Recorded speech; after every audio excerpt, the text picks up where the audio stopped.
Halo teman-teman semua, kembali lagi bersama Min Wilju. Tak kenal maka tak sayang.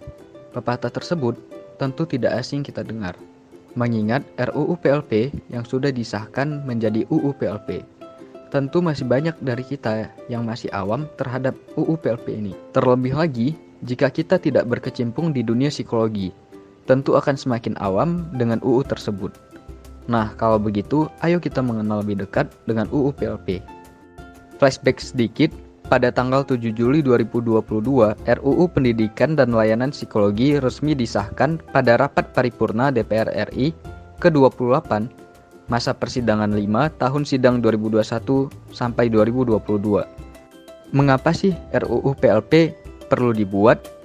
Sepenting apa sih UU tersebut? Nah, tentu ada alasannya. Psikologi punya pendidikannya, tapi belum mempunyai dasar hukumnya. Banyak masyarakat yang tidak mengetahui kasus pelanggaran kode etik dan penyalahgunaan gelar. Banyak masyarakat yang bingung terkait dasar hukum psikologi itu seperti apa. Kemudian, karena tingginya mobilitas profesi psikolog di luar negeri, oleh pemerintah digabungkan menjadi satu paket dengan peraturan pendidikan dan praktek psikologi, sehingga dapat menjadi semakin kuat karena saling berkaitan dan bisa menjadi suatu keunggulan karena tidak banyak profesi lain yang mengatur hal yang sama. Dengan memasukkan peraturan pendidikan di dalam RUU ini, maka nantinya pendidikan psikologi akan mendapatkan pengakuan secara hukum.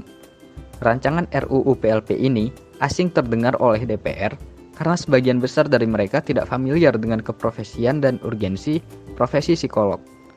Maka dari itu, dengan dibuatnya UU PLP akan menambah pemahaman masyarakat secara menyeluruh mengenai pentingnya keprofesian dan pendidikan psikolog di Indonesia. Biar nggak lupa, RUU PLP adalah singkatan dari Rancangan Undang-Undang Pendidikan dan Layanan Psikologi, di mana pada RUU ini memuat 10 bab dengan rincian 41 pasal yang membahas tentang pendidikan dan praktik psikologi dalam pemberian layanan kepada masyarakat.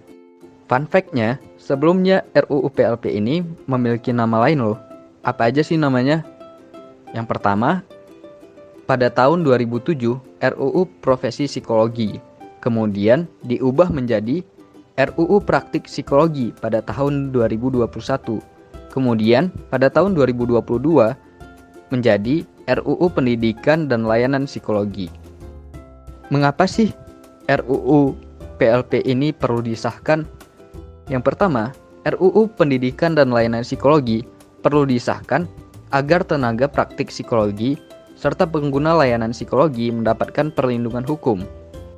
Yang kedua, RUU Pendidikan dan Layanan Psikologi perlu disahkan agar pelanggar kode etik atau standar layanan mempunyai payung hukum untuk dapat diberikan sanksi administrasi. Yang ketiga, RUU Pendidikan dan Layanan Psikologi perlu disahkan sehingga sarjana psikologi bisa melanjutkan studi jenjang program profesi, spesialis, dan subspesialis dengan kurikulum baku dan aturan yang jelas.